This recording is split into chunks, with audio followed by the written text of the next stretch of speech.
자, 여러분 이어서 보도록 하겠습니다. 그 285페이지입니다. 문제집 285페이지 155번 문제부터는 이제 양도소득세 비과세입니다, 여러분.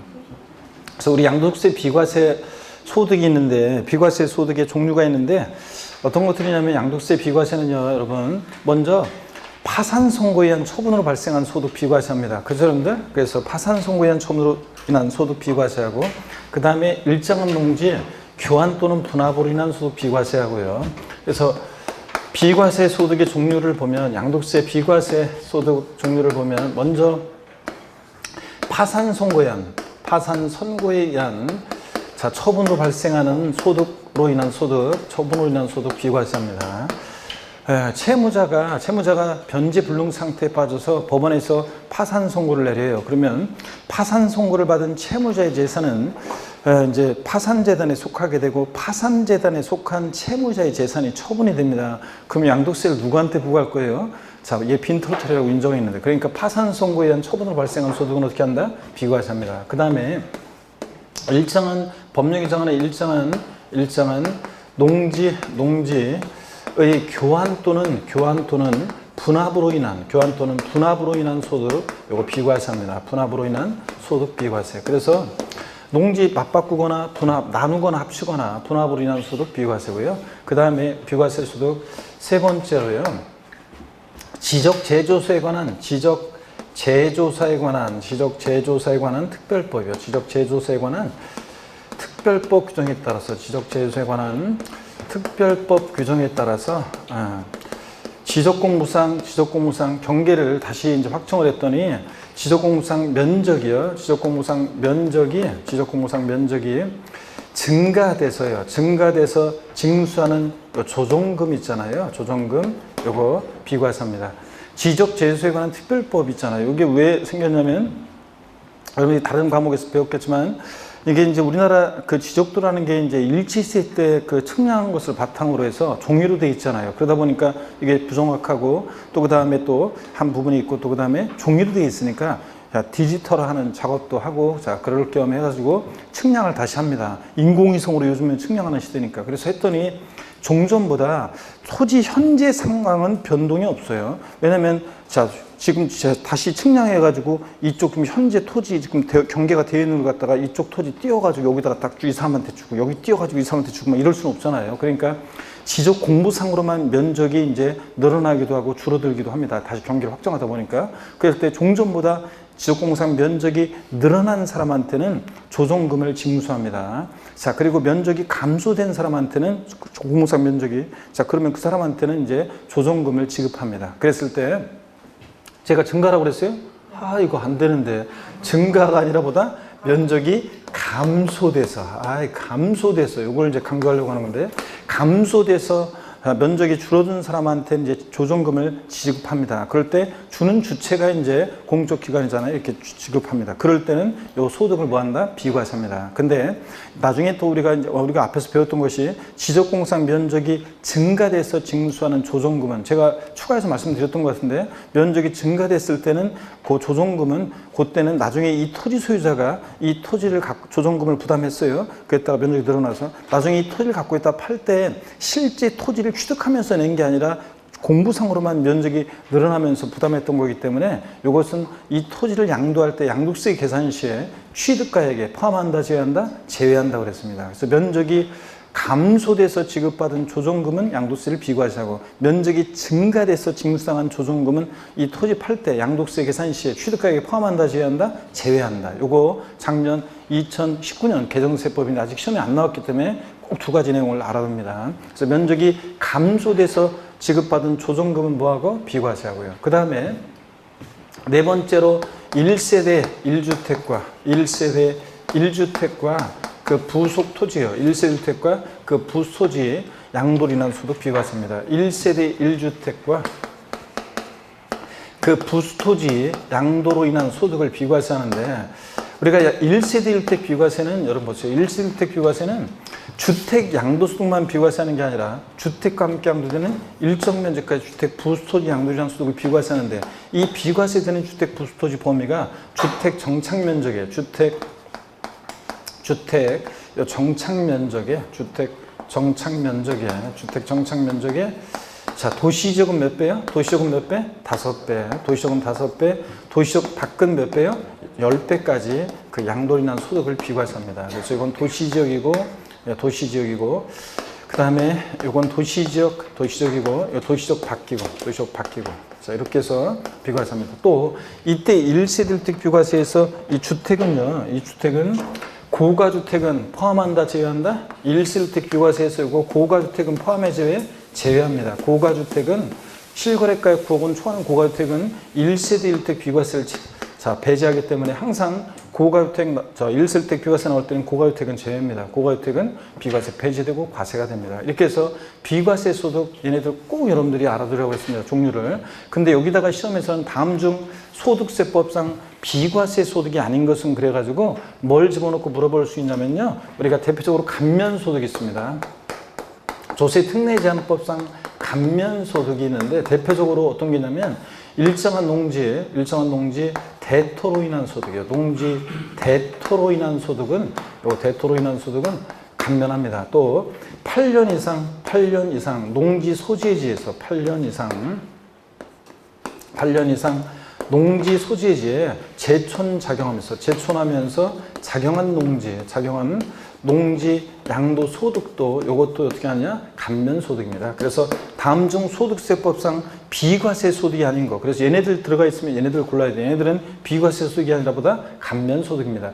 우리가 비과세는 아예 세금 계산조차 하지 않고 과세에서 제외합니다. 비과세 해달라고 신청할 필요도 없어요. 근데 감면소득은 세금 계산을 한 다음에 깎아주거나 면제하고 또 그 다음에 얘는 감면소득은 반드시 감면 신청서를 제출해야지만 감면을 받는 거지 과세권자 알아서 해주는 거 아니에요. 또 이 감면은요 우리가 100% 감면이긴 한데 무한정은 아니고 종합소득의 감면 한도라고 그래가지고 감면 한도가 있어가지고 1년 내 1억 원 한도 내에서 또 그 다음에 5년 내 2억 원 한도 내에서 감면을 받을 수 있어요. 그러니까 양도소득세에 내가 대토하는 농지소득 8년 제촌 적용농지인데 양도소득이요.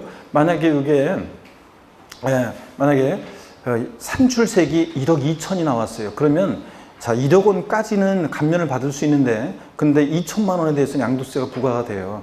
그래서 무한정은 아니고 100% 감면, 그러니까 1억 원 한도 내에서는 100% 감면해 주는데 다만 1억 원을 넘었다 그러면 1년 내 그러면 그 한도를 넘으면 그 넘는 부분은 과세가 됩니다. 또 양도세 산출세액이 세금을 계산했더니 산출세액이 1억이에요. 8년 제촌 적용농지. 근데 이런 건 또 실무적으로 알아주세요. 시험에서는 뭐 이런 거까지 물어볼 가능성은 낮지만 실무적으로 그냥 나는 8년 제촌 적용농지니까 양도세를 아예 안 내는 줄 알고 있는 사람들이 있는데 세금을 안 내는 줄 알고 있는데 양도소득세는 1억 원 한도 내에서 100% 감면이에요. 근데 다만 감면세액의 20%로 농어촌 특별세는 내야 돼요. 우리가 양도세, 부가세, 납부세계 부가세목은 없지만 감면받은 게 있으면 농특세가 감면세액 20% 부과된다고 그랬잖아요. 그래가지고 사람들이 실무적으로 보면 아예 세금을 안 내는 줄 알고 있는데 농특세, 농어촌 특별세는 감면세액 20% 내야 돼요, 여러분들. 그러니까 아예 안 내는 게 아니에요. 양도소득세가 감면이죠. 어떻게 하냐, 이런 것들 비교해서 비과세 소득과 감면소득을 비교해서 알아두고요. 그 다음에 이제 우리 문제 나온 게 뭐냐면 일정한 농지 교환 또는 분합으로 인한 소득 비과세입니다. 이것도 원래는 이제 뭘 좀 보면서 알려드리면 좀 좋은데 일단 말로 한번 해볼게요, 여러분들. 우리 요약집이나 기본서를 여러분들이 참조해서 보시면 잘 보세요. 일정한 농지 교환 또는 분합으로 인한 소득 비과세에서요. 그 비과세 사유가 있는데 국가나 지자체라든가 또는 농지법이나 농어촌 정비법 같은 법령 규정에 의한 국가나 지자체가 개입이 돼 있거나 법령 규정에 의한 경우는 교환뿐만 아니라 분합도 비과세 사유예요.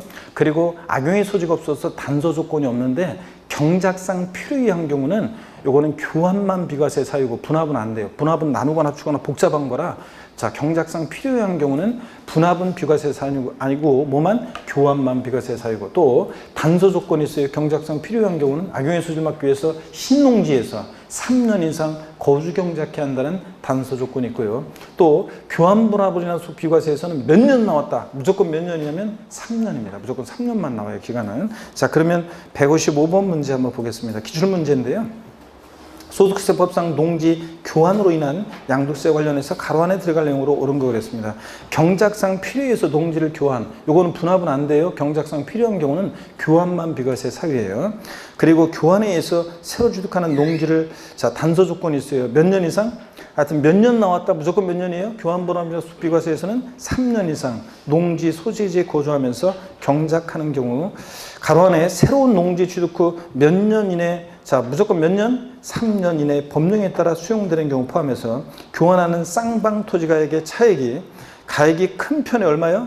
4분의 1 이하이면 농지 교환으로 발생한 소득을 비과세합니다. 자, 그래서 이 비과세 요건 보세요. 자, 농지 교환 분합의 소득 비과세 요건 중에서, 비과세 요건을 보면 일정한 농지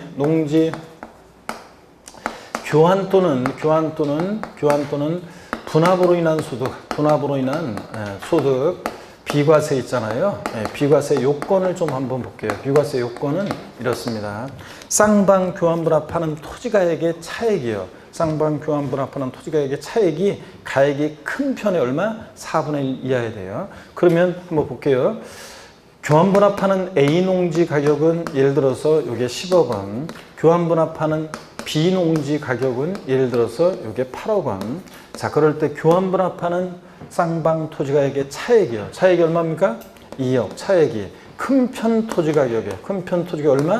4분의 1 이하야 돼요. 그러니까 작거나 같아야 한다죠. 이하니까. 자, 그러면 10억의 4분의 1이면 얼마입니까? 2억 5천이요. 자, 그러면 자, 여기 보세요. 차액이 큰 편 토지 가격의 4분의 1보다 지금 작죠? 그러니까 A 농지와 B 농지는 교환 분합 시 비과세 받을 수 있다는 얘기입니다. 근데 쌍방 교환 분합하는, 자, A 농지 가격은 예를 들어서 10억, 교환 분합하는 B 농지 가격은 5억입니다. 그러면 쌍방 교환 분합하는 토지 가격의 차액이 얼마입니까? 5억. 차액이 큰 편 토지 가격이 얼마요? 4분의 1 이하야 돼요. 작거나 같아야 돼요. 10억의 4분의 1이면 2억 5천인데 차액이 지금, 자, 이거보다 작거나 같아야 되는데 차익이 더 크잖아요. 그러니까 이런 때는 A 농지와 B 농지는 교환 분합 시 비과세 받을 수 없다 그런 얘기입니다. 가격의 차이가 너무 나면 악용의 소지가 있어서 그렇습니다. 그래서 교환 분합하는 쌍방 토지가액의 차익이 가액이 큰 편에 얼마? 4분의 1 이하야 한다. 이 교환 분합 시 비과세 요건, 요거 알고 있는지 시험에서 요 의미를 알고 있는지를, 요 시계의 의미를 알고 있는지를 시험에서 여러 번 물어봤습니다. 몇 번? 3번 물어봤습니다. 그래서 꼭 알아두시고요. 그 다음에 이어서 보겠습니다. 자, 155번 문제. 하여튼 교환 분합이나 비과세에서는 몇 년 나왔다. 무조건 몇 년입니까? 3년. 기억합니다. 156번 문제로 갑니다. 156번 문제를 보니까요. 소득세법상 농지 교환 또는 분합으로 인해서 양도세가 비과세되는 경우 비과세 요건이 아닌 것은 그랬는데, 동그라미 1번, 2번, 3번을 보면요. 이렇게 교환 분합의 사유가요. 국가나 지자체가 개입이 되어 있거나 또는 3번처럼 농어촌 정비법 농지법처럼 법령 규정에 의한 경우는 교환뿐만 아니라 모두요 분합도 비과세 사유예요. 근데 4번 경작상 필요에 의한 경우는 분합은 너무 복잡하게서 악용의 소지가 있기 때문에 교환만 비과세 사유로 인정합니다. 그래서 경작상 필요에 의해서 교환한 경우 교환만. 단 근데 이거는 1, 2, 3번은 국가나 지자체가 개입이 되어 있거나 법령 규정에 의한 거니까 악용의 소지가 없어서 단서 조건이 없는데, 요 4번 같은 것은 경작상 필요한 경우는 이렇게 악용의 소지가 있기 때문에 단서 조건이 있습니다. 교환에 의해서 새로 취득한 이 신농지에서 몇 년 이상? 3년 이상 거주 경작해야 한다. 그리고 그 외에 이제 여러 가지 이제 교환 분합에 관한 내용들이 또 이어지는데, 원래 기본소를 보면. 근데 하여튼 교환 분합이나 비과세에서는 몇 년 나왔다. 무조건 몇 년이다? 3년만 나옵니다. 기간은. 자, 그 다음에 5번 보면 교환 분합 시에 양도세가 비과세되는 농지는 논밭으로서 지적공부상 반드시 논밭으로 되어 있는 토지를 말하며 농지 경영에 직접 필요한 농막, 퇴비사, 양수장, 농로, 수로 등도 포함한다는데, 여러분 반드시 논밭으로 틀렸습니다. 자, 우리가 양도세에서 비과세 감면 대상이 되는 농지라는 것은, 비과세 감면 대상이 되는 농지는 반드시 지적공부상 지목이 논밭일 것을 요하지 않습니다. 전답 과수원, 여기 논밭인데 과수원이 빠졌네요. 지금 과수원도 포함되어 있는데, 그래서 거기 여러분 보시면 해설해 보세요. 우리 양도세에서 비과세 감면 대상이 되는 농지란 논밭, 과수원이요. 과수원도 포함됩니다. 그래서 3개 지목이어야 되고, 또 해설 보니까 지적공부상 지목에 관계없이 실제로 경작에 상대되는 토지를 말합니다. 작년 시험 지문에도 나왔었지만, 그래서 실질과세원 직상 반드시 전답과선이어야 한다. 지적공상 지목이 땡입니다. 그래서 지적공상 지목에 관계없이 실제로 경작의 상들은 토지를 말하고요. 이렇게 보시고. 그 다음에 여러분들 혹시 제가 그 신작 그 광고를 드리려고 했었는데 광고를 안 드렸는데 우리 여기 보면 이제 그 공인단계에 보면 공인단계 인강에 보면 그 합격노트라고 있어요. 그 세법은 합격노트가 뭐냐면 비교도의 세법 특강인데 그 이미 이 봄에 이미 저 촬영해서 올렸어요. 제가 신작 여러분한테 한번 광고한다는 게 계속 깜빡했는데 그 합격노트라는 강좌에 그 세법은 합격노트 강좌에서 비교도의 세법으로 인강이 올라가 있어요. 근데 이제 그게 이제 좀 물론 길어요. 그거는 이제 기초 강의 들은 사람도 기초 강의 들은 사람도 들을 수 있도록 하기 위해서 그러니까 생초보자는 안 되는데 기초 강의를 들은 사람은 바로 그냥 들을 수 있도록 하기 위해서 좀 강수가 좀 많아요. 그런데 빠르게 여러분들 공부가 좀 돼 있는 분들은 빠르게 하면은 그 특강 그 합격노트 그게 보면 한눈에 이렇게 취득세부터 양도세까지 한 번에 이렇게 과세대상, 납세무자, 과세표준, 세율 등등을 한눈에 이렇게 보면서 한눈에 보고 한 번에 정리하기 이렇게 원래 그런 거거든요. 그래서 비교되어 있고 또 내용별로도 헷갈리는 것들 다 이렇게 비교가 되어 있어요. 그래서 그것을 보시면 여러분들이 그걸 보시면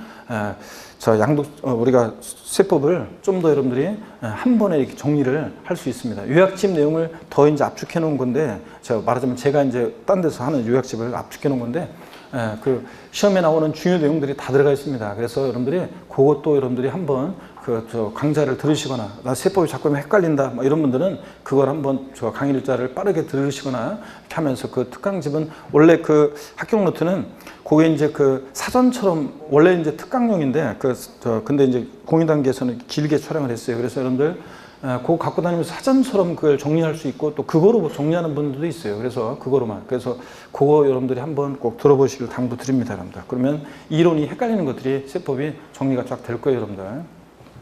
제 신작 봄부터 예고한다는 게 이상하게 다음 주에 가지고 광고를 해야지 했다가 또 광고해야지 까먹고 그러다가 여름이 돼버렸네. 자, 그래서 지금은 이제 동영 마지막 9, 10월 마무리 과정 들어가기 전에 지금도 늦지 않았어요. 7, 8월 달에 그거 한번 빠르게 최대한 빠르게 그 강좌를 한번 들으시면서 그걸 보시면은 계속 시험장 갈 때까지 갖고 다니면서 그거 보면 헷갈릴 때마다 쫙 보면서 사전처럼 쫙쫙 정리하고 이렇게 하시길 당부드립니다, 여러분들. 자, 계속 이어서 봅니다. 그리고 정오표도 다운받으셔야 돼요. 아마 그 정오표도 올라가 있을 거니까 그동안 오류라든가 아니면 오타라든가 아니면 조금 개정된 내용에 대한 거 이렇게 정오표도 들어가 있어요. 그래서 거기 보면 특히 종합부동산세 보면 제가 합격노트를 촬영할 때는 봄이어가지고 종합부동산세 보면 개정안 작년 2019년 12월 16일 날 부동산 안정화 대책위에서 종부세 세율 같은 거 개정되려고 이렇게 나온 게 있어요. 그런데 그게 20대 국회에서 4월 달에 통과가 안 됐잖아요. 그래서 강의할 때 계속 이게 이제 어떻게 될지 모르지만 이제 될 예정인데 개정 안 될 수도 있다 이런 얘기를 계속 하거든요. 그래서 이제 그 개정안이라고 나와 있는 거 이런 그런 것들이 이제 개정이 안 됐기 때문에 그런 것들 이제 신경 쓸 필요가 없는 거고 그래서 종전처럼 이제 공부하면 되는 거 그런 것들이 정오표로 다 올라가 있어요. 그래서 그거 다운받아서 보시고요. 자, 156번 문제 봤고요. 157번 문제 한번 보겠습니다. 소득세법상 농지를 양도하는 경우에 양도소득세 비과세 또는 감면에 관한 설명으로 틀린 것은 그랬는데요. 일단은 보시면 1번이요. 국가지자체가 시행하는 사업으로 인해서 교환 또는 분합하는 농지로서 쌍방 토지가액의 차이가 큰 편에 얼마요? 4분의 1 이하인 경우에 비과세한다. 그렇죠? 교환분합이나 비과세 이건 꼭 알고 있어야 되고 2번 지문 같은 것은 그냥 참고적으로 보시면 돼요. 농지 대토시 양도세가 감면되는 경우에 총급여 사업소득 등등 이런 것이 3,700만 원 이상인 연도는 자경기간 계산 시해야 한다는데 이런 것까지 우리가 시험에서 나올 가능성 낮고 참고적으로 보시고요. 3번 비과세 또는 감면 대상이 되는 농지는 논밭이나 과손으로서 지적공상 지목에 관계없이 실제로 경작에 상대되는 토지를 말한다고 그랬죠. 농막, 퇴비사 이런 것도 포함하고요. 그 다음에 4번 봅니다. 환지 처분 이전에 농지 외의 토지로서 환지 예정지 지정이 있는 경우로서 그 환지 예정지 지정일로부터 3년 지난 농지는 비과세 감면에서 제외한다는데 하여튼 교환벌업이나 비과세나 이런 거에서는 나왔다 3년입니다. 예. 5번 8년 이상 작용 농지를 양도하는 경우 양도세를 비과세한다. 뭐로서에는 비과세 소득이 아니라 뭐라고 했습니까? 감면 소득이라고 그랬습니다. 자, 보시고 넘어갑니다. 158번 문제는 또 깊은 내용이어가지고 넘어가시면 그 288페이지로 갑니다. 288페이지 160번 문제부터 한번 보겠습니다. 우리 160번 문제부터 보시면 우리 1세대 1주택 비과세가 나오는데 양도세 비과세요. 자, 저는 말로 일단 한번 제가 해보고 몇 가지 설명을 드리고 그 다음에 볼게요. 1세대 1주택 양도세 1세대 1주택 비과세는요. 1세대 1주택 비과세는 1세대가요. 대략적인 비과세 1세대 1주택 비과세 요건을 한번 볼게요. 이쪽에서. 자, 양도소득세 우리가 1세대 1주택 비과세요. 1세대 1주택 및 그 부수토지 양도소득세 비과세 요건을 대략적인 요건을 한번 볼게요, 여러분들. 요건을 보면 먼저요. 1세대가요. 1세대 그러면요. 1세대라는 것은 이런 거예요. 거주자 및 그 배우자 그들과 동일한 주소 거소에서 생계를 같이 하는 가족 전원을 우리가 1세대라고 합니다. 자, 그래서 실무적으로는 동일한 주민등록표상에 있으면 1세대원으로 보게 되는데 그럴 때 형제 자매라든가 직계 존속도 동일한 생계를 같이 한다. 동일한 주소 거소에서 그러면 1세대원으로 볼 수 있고요. 또 세대원 중에서 뭐 취약이나 근무상이나 사업상 형편 등으로 일시 퇴거한자도 다 1세대원에 포함합니다. 그렇지 않으면 일시 퇴거한자를 포함시키지 않으면 양도 시점에 집 갖고 있는 세대원 잠깐 주소 다 옮겨놨다가 또 합치고 막 이럴 거 아니에요. 그래서 일시 퇴거한자도 1세대원에 포함하고 또 법률상으로는 이혼했는데 사실상 이혼했다고 보기 어려운 자도 1세대원에 포함합니다. 여러분 그렇지 않으면 사람들이 법률적으로는 이혼해 판사 앞에서는. 그런 다음에 지난번에도 그런 얘기 해드렸잖아요. 이율과세 특례할 때도 제가 설명드렸는데 법률상으로는 판사 앞에서 이혼하고 둘이 생활은 같이 해. 근데 법률적으로 이혼이야. 근데 같은 집에 살아. 이럴까봐 자, 법률상 이혼했는데 사실상 이혼했다고 보기 어려운 자도 포함하고 1세대원이에요. 자, 그 다음에 1세대원이 갖고 있는 주택수를 전부 다 합해가지고 1세대 1주택이라는 것은 1세대원이 개인별이 아니에요. 1세대원이 갖고 있는 주택을 전부 다 합쳐서 양도일 현재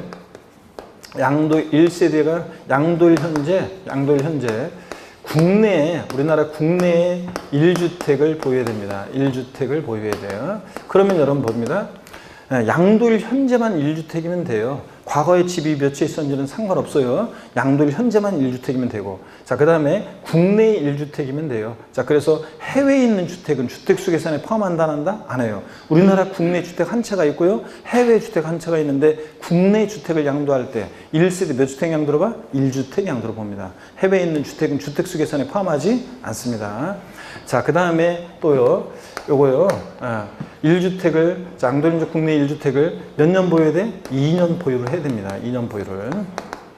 2년 보유하면 비과세인데 다만 비거주자가요. 국내 주소나 183일 이상 거소가 없는 비거주자가 이제 3년 이상 보유한 주택을 거주한 상태로 나중에 거주자로 국내 주소나 183일 이상 거주가 있는 거주자로 되는 경우에는 거주자로 전환되는 경우에는 이런 경우에는 3년을 보유해야 됩니다. 3년을 보유해야 되고. 자, 그래서 이건 예외적인 거고요. 비거주자 거주자로 전환되는 경우에 3년 보유고 원적으로는 2년 보유하면 비과세입니다. 근데 단 조정대상 지역 내 규제 지역 있죠? 조정대상 지역 내에서 조정상 지역 내에서 조정대상 지역 공고일 이후에 취득한 주택. 우리가 수도권 서울하고 그런 데 같은 데는 2017년 8월 3일 이후에 광명도 그 당시에 같이 조정상지역으로 지정됐으니까 2017년 8월 3일 이후에 취득한 주택의 경우에는 조정상지역 내 주택은 몇 년이요? 2년 거주까지 해야 돼요. 보유기간 중에 2년 보유권도 갖춰야 되면서 그 보유기간 중에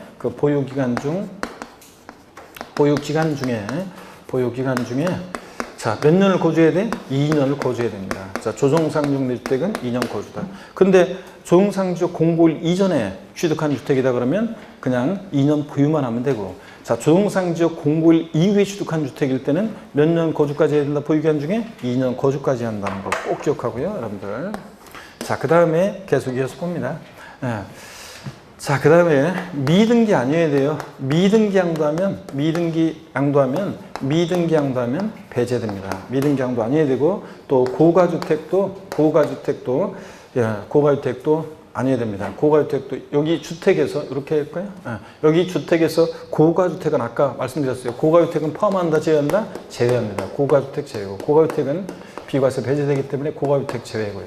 이렇게 해서 여러분들이 1세대 1주택 비과세관은 대략적인 요건입니다. 또 1세대 비과세는 주택 양도소득만 비과세하는 게 아니라 자 주택과 함께 양도되는 일정 면적까지 주택 부토지 양도량 소득을 비과세하는데 비과세되는 주택 부속 토지요. 비과세 되는 자 주택 부속 토지 범위는 주택의 부속 토지 범위는 주택 정착 면적이 아까 설명드렸죠? 주택 정착 면적의 자 도시적은 몇 배? 5배까지 비과세해주고 자 그 다음에 도시적 밖은 몇 배요? 10배까지 이렇게 비과세 해줍니다. 여러분들 이거.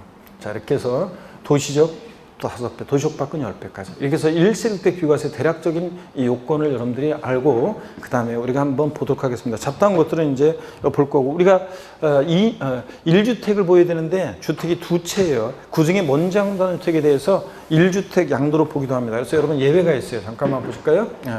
보여야 되는데 예외가 있습니다. 주택이 두 채인데 주택이 두 채인데 예외가 있죠?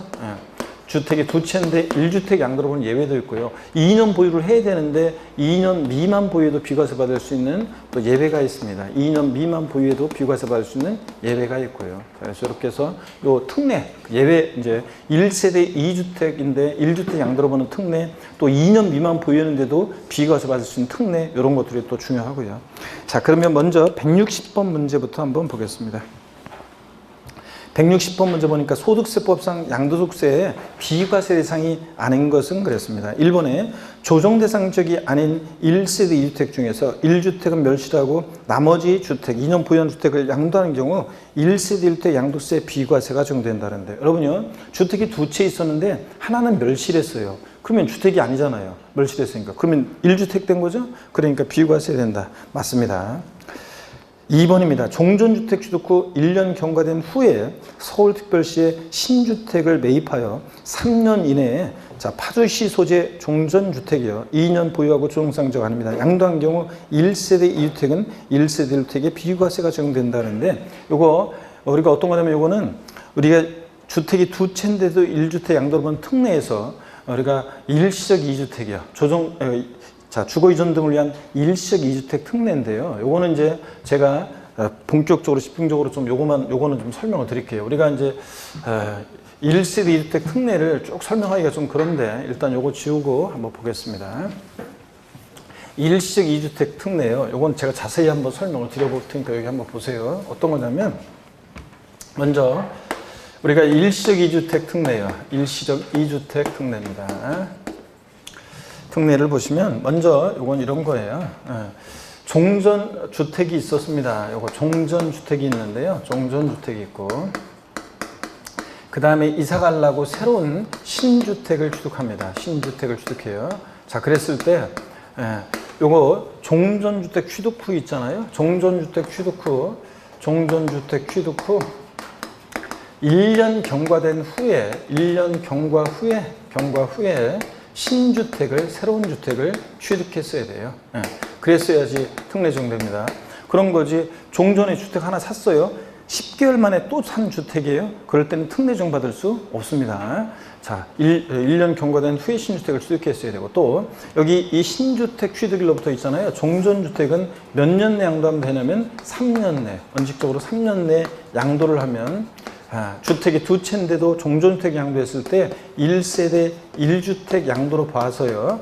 154조 소득세법 시행령 154조 규정을 적용합니다. 그래서 1세대 1주택 양도로 보는 거지 바로 비과세는 아니에요. 비과세 받으려면 보유기한 요건 등은 갖추고 있어야 되는 거고 어떻든 간에 주택이 두 채인데도 1세대 1주택 양도로 봅니다. 자, 이게 원칙입니다. 3년 내 양도하는 거. 그래서 1식 2주택은 몇 년 내 2주택을 했어야 돼? 3년 내요. 근데 다만 여러분 보세요.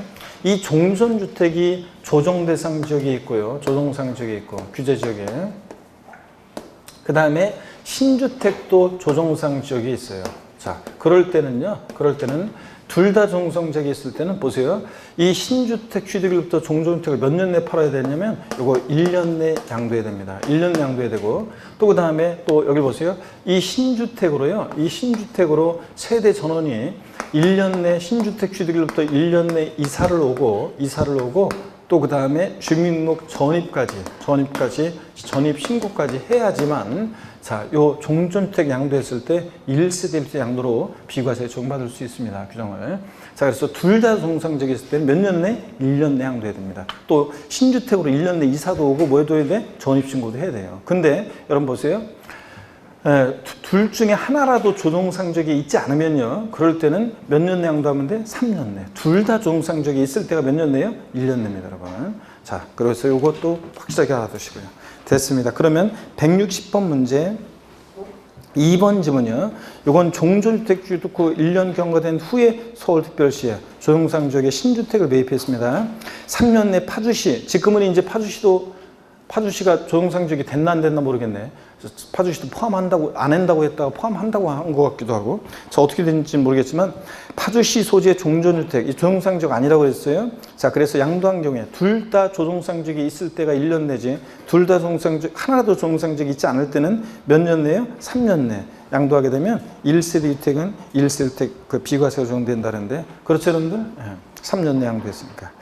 자, 3번입니다. 1세대 1주택 소유자가 해외 이주를 위해서 세대 전원이 2년 보유요건을 충족하지 못한 채 양도한 경우 1세대 1주택 비과세 적용한다. 이 3번 질문은 어떤 거냐면 2년 미만 보였는데도 우리가 1세대 1주택 2년 미만 보였는데도 비과세 받을 수 있는 특례입니다. 그래서 해외 이주로 해외 이민으로 해서 양도하는 경우입니다. 양도소득세 순수하게 여러분 주변에 양도소득세 회피하려고 이민 가는 사람 봤어요? 이민이 얼마나 어려운 건데? 그러니까 해외 이주는 2년 미만부에 대한 정당한 사유가 있다고 봐가지고 2년 미만부에도 비과세 받을 수 있어요. 또 그 다음에 1년 이상 취약이나 근무상 형편으로 국외에 거주하기 위해서 출국하는 거, 해외 출국도 역시 똑같아요. 근데 이거는 잘 들어보세요. 이 해외 이주하고 해외 출국은 2년 미만 보여도 비과세이긴 한데, 자, 정확한 요건은 뭐냐면 출국일 현재 1주택이면서 출국일로부터 몇 년 내? 2년 내 주택을 양도해야지만 2년 미만 보여도 비과세입니다. 그래서 요거 사례 문제 나오면 나중에 이제 출국일로부터 몇 년 내? 2년 내 양도했는지 꼭 확인해야 돼요. 자, 그러면 한번 보겠습니다. 3번 질문. 1세 주택 소유자가 해외 이주를 위해서 세전원이 2년 보유 요건을 충족하지 못한 채 양도한 경우에 1세 주택 비과세 적용한다 그랬는데, 물론 출국일로부터 2년 내 양도했다는 단서 조건이 있었으면 좋았을 건데 어떻게 출자이자의 의도를 봐서 맞다고 보고요. 4번입니다. 1년 이상 요양이 필요한 질병으로 인해서 인천광역시 강화군으로 이사하고 서울특별시 종로구에 1년 거주하다가 주택을 양도한 경우 1세주택 비과세 적용한다는데, 이건 뭐냐면 또 역시 2년 미만 보여도 비과세 받을 수 있는 특례인데요. 이건 어떤 거냐면 이런 거예요, 여러분들. 여기 한번 보세요. 이거는 부득이한 사유로 양도하는 건데 2년 미만 보유에 대한 예외인데 어떤 거냐면 이거 요건이 이런 거예요. 만약에 여러분 보세요. 대전광역시에 1세대 1주택이 있어요. 대전광역시 1세대 1주택이 있는데 이게 1년 6개월 보유했습니다. 1년 6개월 보유요. 그러니까 2년 보유를 못했어요. 그랬는데도 비과세 받을 수 있다는 건데, 자, 그랬는데도 비과세 받을 수 있다는 건데, 자, 요 1년 이상을 거주했던 주택이에요. 1년 이상 거주하던 주택인데, 근데 취약이라든가 질병의 요양이나 근무상 형편, 상업상 형편 안 돼요. 근무상 형편, 또 학교폭력으로 인한 전학 같은 부득이한 사유로 양도하고, 예를 들어서 다른 시군으로 세대 전원이 주거를 이전한다. 자, 그러면 이 대전광역시 1세대 1주택은 2년 보유를 못했어도 비과세 받을 수 있습니다. 요 사례, 부득이한 사유 양도 요게 나오면 꼭 확인해야 될 거, 1년 이상 반드시 거주했어야 돼요. 1년 이상 거주했어야지. 10개월 거주하던 주택이면 자, 비과세 받을 수 없습니다. 1년 이상 거주했던 주택이어야 되고, 첫 번째 요건. 두 번째, 취약. 유치원, 초등학교, 중학교는 안 돼요. 마음대로 옮길 수 있으니까. 고등학교 이상의 학교의 취약, 질병, 1년 이상의 치료나 요양을 필요로 하는 질병 요양, 근무상 형편이요. 자, 새로운 직장의 취업이나 정보는 다 되는데, 다만 여기 보세요. 단 사업상 형편은 안 돼요. 단 근무상 형편은 되는데 사업상 형편은 악용의 소지가 있기 때문에 사업상 형편은 부득이한 사유로 인정하지 않습니다. 옛날에 시험에 2번 나온 적이 있습니다. 사업상 형편 안 되고 또 학교 폭력으로 인한 전학 같은 부득이한 사용도 하고 다른 시군으로 주거를 이전했어야 돼요. 다른 시군으로 주거를 이전했어야 됩니다. 다른 시군으로 주거를 이전했어야 됩니다. 이렇게 해서 세 가지 요건 갖췄을 때 이 1세대 1주택은 2년 미만 보유수도 비과세 받을 수 있습니다. 이게 2년 미만 보유에 대한 예외입니다, 여러분들. 자, 그 다음에 한번 보세요. 여러분들 나중에 이제 제가 그래서 합격 노트를 꼭 한번 보시라고 추천해 드린 게 그걸 보시면 다 이렇게 이런 요건들이 쫙쫙쫙 다 해서 정리가 핵심만 다 돼 있어요. 나중에 또 보시고. 그 다음에 4번 그래서 요거는 1년 이상 거주했던 주택이었으니까 비과세 적용받을 수 있습니다. 다른 시군으로 이전했고 질병, 부득이한 사유고요. 5번 봅니다. 2년 이상 보유한 연립주택을 재건축하기 위해서 재건축 조합을 결성해서 주택을 철거했는데 재건축 사업이 무산돼서 나대지 상태로 양도한 경우 비과세가 적용이 가능하다는데 여러분 주택이 없어지고요. 나대지 토지를 양도한 거예요. 항상 1세대 1주택 비과세는 주택이 양도될 때 그 일정 면적까지 주택 부수토지 양도량 소득을 비과세하는 거지 주택은 없어지고 토지만 양도한 거예요. 그러니까 당연히 비과세 적용되지 않습니다. 토지 양도예요. 양도세 과세입니다. 5번 정답이고요. 161번 문제 봅니다. 소득세법상 양도세에 관한 설명으로 틀린 거 그랬습니다. 1번 지문이요. 1번 지문은 뭐냐면 1세대 2주택 특례에서 노부모 60세 이상의 직계존속을 동고분양하기 위해서 세대를 합칠 때 얘기입니다. 자, 저도 1세대 1주택입니다. 근데 부모님도 1세대 1주택입니다. 연로하신 부모님을 모시고 살기 위해서 세대를 합쳤을 때 효도 과정이 불이익받으면 안 되잖아요. 그랬을 때 학가한 날로부터 몇 년 내? 10년 내. 학가일부터 10년 내 먼저 양도하는 주택은 아무거나 1세대 1주택 양도를 봅니다. 학가일부터 몇 년? 10년이요. 가로놓기로 시험에 나오기도 했었는데 60세 이상의 직계존속을 동고분양하기 위한 건데 요즘은 제가 이거는 좀 나이를 올려야 될 것 같아요. 직계존속 그러면 60세는 요새 청춘이잖아요. 그런데 악용의 소지가 많기 때문에 제가 보기에는 노부모, 직계존속, 동고분양, 이 노부모 그러면 적어도 한 70세 이상, 75세 이렇게 해야지. 그죠 여러분들? 그래? 자식이 집도 없다고? 예? 자, 어떻든 간에 나이가 70세 이상으로 올려야 될 것 같아요. 제가 보기에는 60세는 너무 청춘이라. 그렇잖아요. 요즘 환갑잔치 하는 사람도 있어요. 진짜 그래가지고 몸이 이제 안 좋고시거나 이제 그러면은 뭐 할 수도 있겠지만 환갑잔치 한다고 옛날에는 진짜 예전에는 62세 되면 저희 할머니 때 그렇지만 환갑잔치 막 대대적으로 하고 막 그랬었어요. 환갑 때.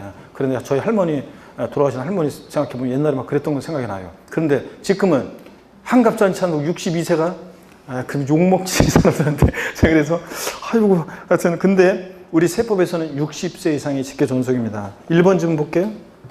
1세대 1주택에 해당하는 자가 1주택을 소유한 60세 이상의 직계존속, 가로 안에 배우자의 직계존속 포함, 장인어른, 장모님 모시고 사는 것도 포함하고 직계존속 중 어느 한 사람이 60세 미만인 경우 포함. 그런데 이거 뭐냐면 양친 모두 60세 이상일 것을 요하지 않는다는 얘기예요. 둘 중에 직계존속 중에 한 사람이 60세 미만인 자가 있어도 괜찮다는 얘기입니다. 아버지는 만 60세, 만 62세, 엄마는 만 50세. 그래도 괜찮아요. 자, 그래서 동고분양에서 세대 합쳐서 1세대 2주택이 된 경우 합친 날도 몇 년이요? 10년 내. 먼저 양도하는 주택은 아무거나 1세대 1주택으로 봐서 비과세 여부를 판정합니다. 2번입니다. 일반 주택 양도에 대해서 비과세를 적용받는 귀농주택 소유자가 귀농일로부터 계속해서 3년 이상 영농, 영어에 종사하지 않는 경우에 귀농주택에서 거주하고 있는 경우라도 일반 주택을 5년 내 양도 시에 1세대주택 비과세 적용을 받을 수 없다 그랬는데 여러분 이게 어떤 거냐면 깊은 내용인데 한번 보세요 여러분들. 자, 어떤 내용이나 여기를 한번 보겠습니다. 요거는 자 1세대 2주택 특례 중에서요. 1세대 2주택 특례 중에서 농어촌 주택에 대한 특례인데 요걸 한번 좀 설명을 한번 드려보겠습니다. 농어촌 주택 특례인데요. 이거는 이쪽을 좀 지울게 이제 농어촌 주택 특례입니다.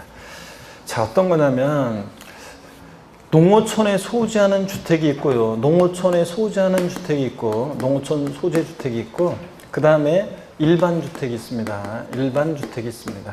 그랬을 때 요거는요.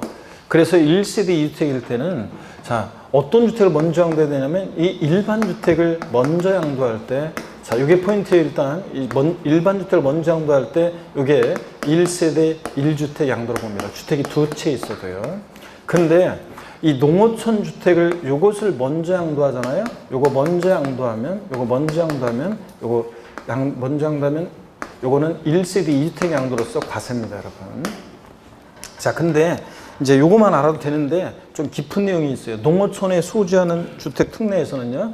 농어촌에 소지하는 상속주택이 있습니다. 농어촌에 소지하는 상속주택이 있어요.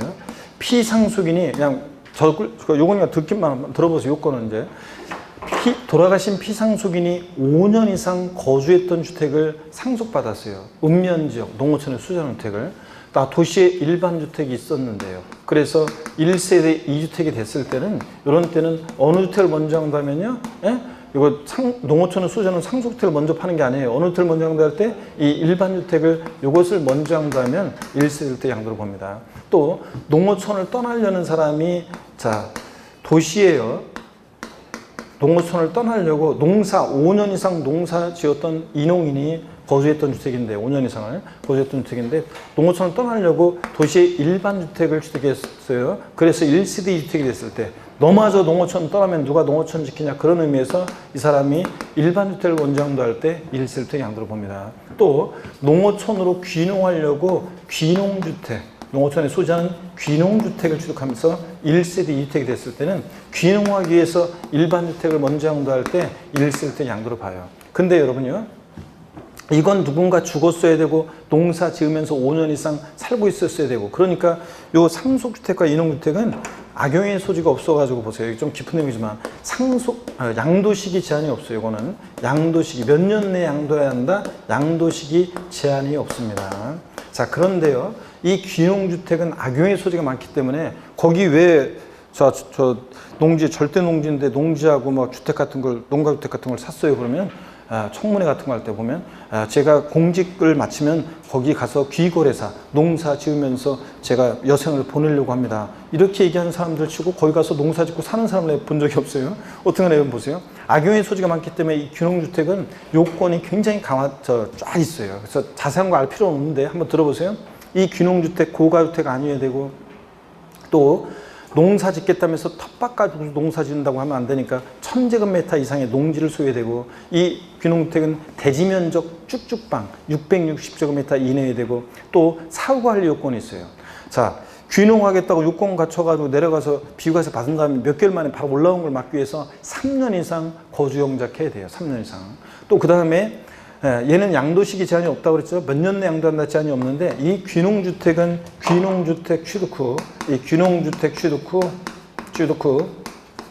5년 내 귀농주택 취득 후 5년 내에 이 일반주택을 양도해야 돼요. 귀농주택 취득 후 5년 내에 일반주택을 양도해야 됩니다. 일반주택을 양도해야 돼요. 자, 이런 요건이 강화되어 있습니다. 그래서 한번 이렇게 봅니다. 자, 그러면 잘 모르겠으면 농어촌에 소지하는 일정한 요건 같은 농어촌 소지주택과 일반주택이 있을 때 어느 주택을 먼저 양도해야 한다? 일반주택. 요걸 잘 기억하면 됩니다. 자, 그러면 161번 문제 2번 집은 다시 한번 볼게요. 일반주택 양도에 대해서 비과세 적용받는 귀농주택 소유자가 귀농일로부터 계속해서 3년 이상 영농 영호에 종사하지 않는 경우에는 귀농주택에서 거주하고 있는 경우라도 일반주택을 5년 양도 시 1세대주택 비과세 받을 수 없다는 거. 그래서 사후관리 요건이 있다는 거. 3년 이상 영농 영호에 종사해야 돼요.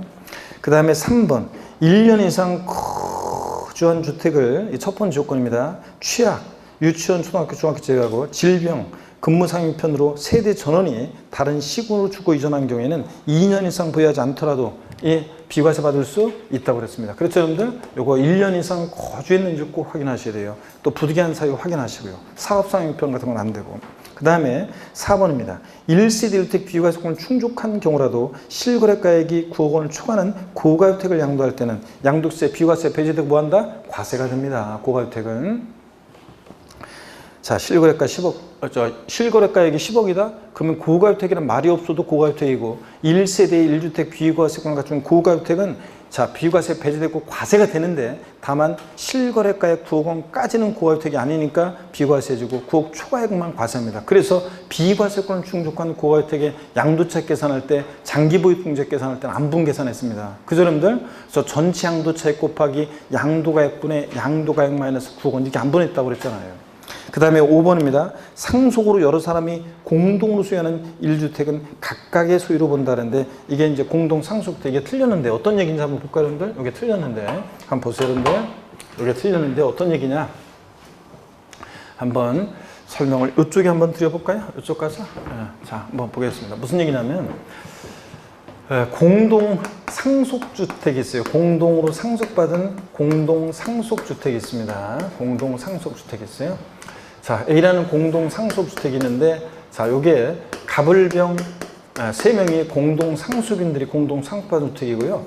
그 다음에 공동 상속주택 외에, 자, 갑이요, 다른 주택이 있습니다. 그러면 공동 상속주택 외에 다른 주택을 양도할 때 원칙적으로 공동 상속주택은 주택수 계산에 포함 안 해요. 내 의지로 소유하게 된 것도 아니고 누구 주택이 될지도 모르기 때문에 공동 상속주택 외에 다른 주택을 양도하면 자, 이거는 1세대 1주택 양도로 봅니다. 1세대 1주택 양도로요. 그래서 원칙적으로 공동 상속주택 외에 다른 주택을 양도하면 1세대 양도로 봅니다. 근데 다만 얘가 상속지분이 가장 큰 자예요. 상속지분이 갑이 1.5, 나머지 애들이 상속지분이 1이에요. 그러면 상속지분이 가장 큰 상속인이 있으면 그 자의 소유를 계산해요. 그래서 공동 상속주택은 원칙으로 주택수 계산에 포함 안 하는데 다만 상속지분이 가장 큰 상속인이 있으면 그 자의 소유를 계산해서 이때는 1세 몇 주택이 되는 거예요? 2주택이 됩니다. 자, 이런 거예요, 여러분들.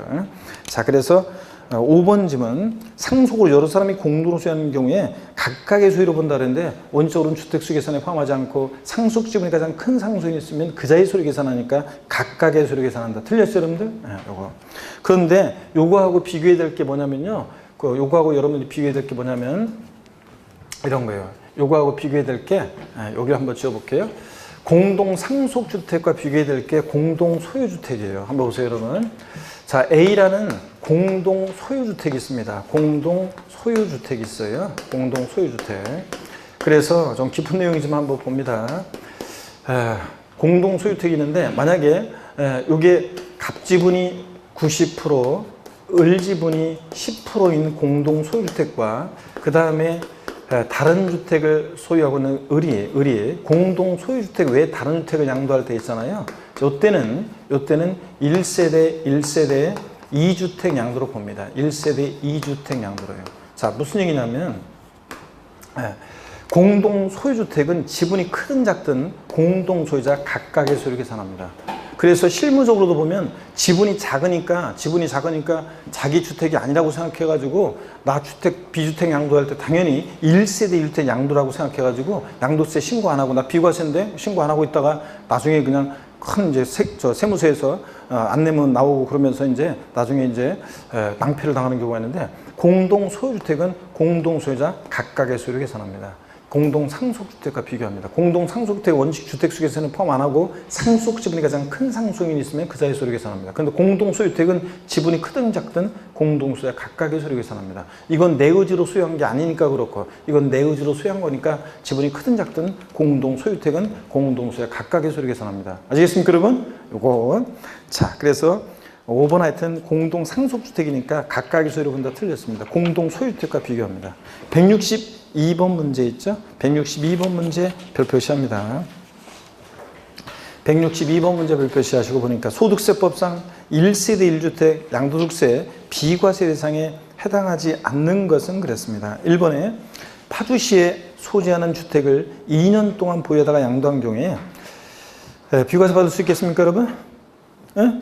여기 조정대상적이 아니란 전제하에서 지금 이 문제는 파주시라고 한 것은 조정대상적이 아닌 경우에 1세대 1주택 2년 보유하면 비과세다 그런 얘기예요, 이 질문은. 2번이요. 부산광역시에 소지하는 주택을 1년 6개월 동안 보유하고 양도한 경우로서 세대 전원이 해외 이주법에 따른 출국일부터 1년 내 양도한 경우예요. 자, 여러분.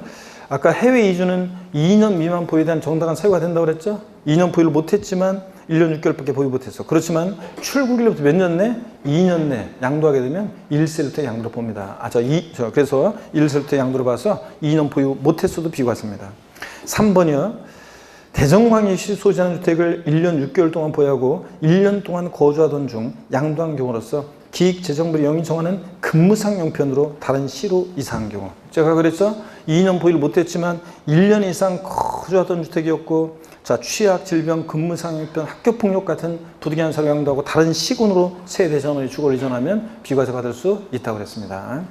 4번이요. 광주광역시에 소지하는 주택을 1년 동안 보유하고 양도한 경우로서 양도일로부터 6개월 전에 2년 동안 해외 거주를 필요로 하는 1년 이상의 국외 거주를 필요로 하는 취약이나 근무상 형편으로 세대 전원이 해외로 출국했을 때도 똑같아요. 출국 1년제 1주택이고 출국일로부터 몇 년 내? 2년 내 양도했어야 됩니다. 이거는 양도일로부터 6개월 전에 양도했으니까 출국했으니까, 그러니까 양도일로부터 6개월 전에 출국했으니까 이 말은 반대로 뒤집으면 출국일로부터 2년 내 팔았다는 얘기잖아요. 그러니까 2년 미만 보유도 비과세입니다. 5번이요. 민간임대주택 특별법 규정에 따른 건설임대주택을 1년 전에 취득하여 양도하는 경우로서, 그러니까 2년 보유를 못했네요. 해당 건설임대주택의 임차일로부터 해당 주택 양도일까지 기간 중 거주 세대 일부만 거주한 기간이 6년인 경우 그랬는데, 이건 뭐가 틀렸냐면 가로 안에 내용이 틀렸어요. 세대 연중 일부만 거주하면 안 되는데 그게 틀린 건데, 여러분 한번 보세요. 이건 어떤 거냐면, 자, 이건 이런 얘기입니다. 자, 여기 보시면 이건 어떤 얘기냐면, 여기를 지울게요. 이건 어떤 거냐면 이런 얘기입니다. 자, 예를 들어서요, 우리가 요거는 2년 미만 보유도 비과세 받을 수 있는 그 특례 중에서 건설 임대주택 특례인데 한번 보세요. 이게 건설 임대주택이에요. 건설 임대주택인데 당연히 1세대 1주택이라는 전제하에서 2년 미만 보유도 비과세 받을 수 있는 특례입니다. 건설 임대주택 특례. 또 뭐 1세대 1주택 및 전부 일부 수용의 경우, 아까 해외 이주, 또 1년 이상 국외 거주를 출국하는 경우, 자, 또 부득이한 사유로 1년 이상 거주하던 주택을 양도, 이런 것들이 뭐냐면 2년 미만 보이는데도 비과세 받을 수 있는 특례입니다. 1세대 1주택인데 보세요. 건설 임대주택에 대해요. 매입 임대주택. 그러니까 주택을 사가지고 임대한 건 안 되고 처음부터 임대주택으로 건설된 건설 임대주택이요. 요 시점에 임차를 시작했어요. 거주하다가 나중에 살 수 있는 자격이 생겨가지고 취득을 했어요. 얼마 안 있다가 팔아요. 양도소득세는 취득일로부터 양도일까지를 우리가 보유기간이라고 합니다. 취득일로부터 양도일까지 보유기간이라고 하는데, 그럴 때 보유기간이 2년 미만 보유했어요. 그랬는데도 비과세 받을 수 있다는 건데, 그러려면 이 건설임대주택에, 잘 보세요. 임차일로부터요. 취득일이 아니라 임차일로부터 양도일까지 세대 전원이 거주한 거주기간이, 세대 전원이 거주한 거주기간이 몇 년이요? 5년 이상이다. 자, 그러면 취득일로부터 양도일까지 2년 미만 보유도 비과세예요. 근데 요 거주는 세대 전원이 거주했어야 돼요. 물론 부득이한 사유가 있는 사람은 취약이나 어떤 그런 사유로 부득이한 사유가 있으면 괜찮지만 원칙적으로는 세대 전원이 거주했어야 돼요. 자, 그래서 여기 일부만 거주했다고 되니까 틀린 거예요. 자, 그래서 거주기간이 6년이니까 5년 이상 거주했잖아요. 근데 왜 틀렸냐면 이것은 세대 일부만 거주, 이게 틀린 거예요. 세대 전원이 거주해야 돼요. 일부만 거주하면 안 되고 어떻게 한다? 전원이 거주했어야 됩니다. 부득이한 사유가 있으면 물론 괜찮지만요. 취약이나 근무상 형편, 질병 요양 때문에. 자, 그런 얘기입니다. 그래서 가로 내용이 틀린 거고요.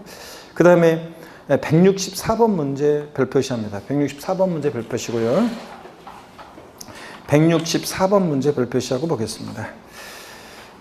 그 문제 뭐 이제 그 좀 더 문제 뭐 풀 게 좀 더 남아가지고 문제 뭐 나중에 이제 종합 문제로 또 막 쭉 반복되는데, 자, 164번 문제 한번 풀어보겠습니다. 별표시합니다. 소득세법상 고조의 양도소득세 비과세에 관한 설명으로 옳은 거 그랬습니다. 1번에 국내에 1주택만 보유하고 있는 1세대가 해외 이주로 세대 전을 출국하는 경우 출국일부터 3년이 되는 날 해당 주택을 양도하면 비과세된다. 그래요? 출국일부터 몇 년 내? 네? 2년 내 양도했어야 돼요. 2년 내 양도했어야 되는데 3년이 된 날이니까 2년 지났죠? 비과세 받을 수 없습니다. 해외 이민과 해외 출국은 꼭 출국일부터 2년 내 8안주를 꼭 확인하셔야 돼요. 2번입니다. 법원의 결정에 의해서 양도항시 취득에 관한 등기가 불가능한 미등기 주택은 양도세 비과세가 배제되는 미등기 양도예산에 해당하지 않는다 그랬는데, 등기 의지하는 경우 있잖아요. 미등기 양도에 해당하지 않는 경우, 자, 등기된 것으로 의지하는 경우, 그거잖아요. 법원의 결정이나 내가 미등기 양도한 사유가 법원의 결정이나 법률의 규정으로 미등기 양도했을 때는 불이익을 준다, 안 준다? 안 주잖아요. 미등기 양도예산에 해당하지 않는다. 맞잖아요, 이거. 그래서 우리가 장기할부 조건으로 취득한 자산으로서 계약 조건상 등기가 불가한 자산, 그죠? 법률의 규정이나 법원의 결정으로 등기가 불가한 자산, 또 1세대 1주택으로서 건축법상 허가받지 않아서 등기가 불가한 자산, 도시개발법 어쩌고 도시개발법 어쩌고, 또 비과세 감면 대상이 되는 농지, 이런 애들은 미등기 양도에 대한 정당한 사유가 있다고 봐서 등기 의제했죠? 불이익을 주지 않습니다. 그래서 이거 2번 맞고요. 미등기 양도세에 해당하지 않고. 3번입니다. 직장의 변경으로 세대 전원이 다른 시로 주거를 이전하는 경우에 6개월간 거주한 1주택을 양도한 비과세된다. 이 부득이한 사유는 반드시 몇 년 이상 거주했어야 될까? 1년 이상 거주하던 주택이었어야 됩니다. 6개월 거주하던 주택은 안 돼요. 4번입니다. 양도항시 실거래가액이 10억 원 1세대 주택의 양도로 발생하는 양도책 전부가 비과세된다. 그래요, 여러분들? 아닙니다. 고가주택은 실거래가액 9억 원을 기준으로 9억 초과액은 과세인데 다만 9억까지는 비과세입니다. 비과세권 갖추면. 그래서 비과세권을 충족한 고가주택은 양도책 전부 과세한다 땡, 양도책 전부 비과세한다 땡이에요. 9억까지는 비과세, 9억 초과액만 과세입니다. 그렇죠, 여러분들? 요거. 그래서 전부 틀렸습니다. 9억 원까지만 비과세입니다. 5번입니다. 농지를 교환할 때 쌍방 토지 가액의 차익이 가액이 큰 편에 얼마? 3분의 1이에요? 아닙니다. 얼마? 4분의 1 이하인 경우에 소득을 비과세합니다. 교환번화 부jan수 비과세, 쌍방 교환번화 파는 토지 가액의 차익이 가액이 큰 편에 얼마? 4분의 1 이하야 한다고 했습니다. 3분의 1 틀렸습니다. 넘어갑니다. 넘어가시니까 165번 문제는 기출문제입니다. 이거 29회 기출문제인데 보시면 뭐 쉬운 거 있습니다. 가로놓기 나오는 거. 다음은 소득세법 시행령 155조 1세대 1주택 특례에 관한 조문 내용이다. 가로 안에 들어갈 법령상의 숫자를 순서대로 옳게 나열한 것은 그랬습니다. 1번에 1주택을 보유하는 자와 혼인함으로써 1세대가 2주택을 보유된 경우요. 남자가 장가오면서 집 한 채, 여자가 시집 오면서 기특하게 집 한 채. 그래서 1세대 2주택 됐을 때 혼인한 날부터 몇 년이요? 이거는 5년 내, 혼인한 날부터 5년 내에 먼저 양도하는 혜택은 1세대로 모아서 제154조 비과세 규정을 적용합니다. 두 번째, 1주택 보유하고 1세를 구성하는 자가 1주택 보유하고 있는 몇 세 이상의 직계존속이요? 항상 세법에서, 우리 부동산 세법에서 직계존속 그럼 몇 세? 60세 이상의 직계존속. 배우자의 직계존속 포함하고 직계존속 중 어느 한 사람이 몇 세 미만인 자 포함? 60세 미만인 자가 있어도 포함해서 동거부양에서 세대 합첨으로써 1세대가 유택을 보유해야 된 경우 합친 날 몇 년이요? 10년 내. 노모 동거부양은 넉넉하게 시간 줍니다. 10년 내에 먼저 양도하는 혜택은 1세 유택으로 모아서 154조 1항 규정을 적용합니다. 그래서 정답 몇 번? 5번입니다. 그 다음에 166번 문제 봅니다. 소득세법상 1세대가 비과세권을 충족하는 1주택과 조합원 입주권을 보유한 경우 양도세거나 설명으로 틀린 것은 있는데, 이건 조합원 입주권과 관련한 얘기가 나와요. 그래서 입주권에 대한 건 좀 더 설명을 드려야 되는데, 그럼 잠깐 쉬었다가요. 이거 중요하진 않습니다. 166번 문제는 중요하진 않고, 이제 그렇지만 입주권에 대한 거 몇 가지 좀 설명을 드릴 게 있어요. 그래서 잠깐 쉬었다가 이어서 보도록 하겠습니다.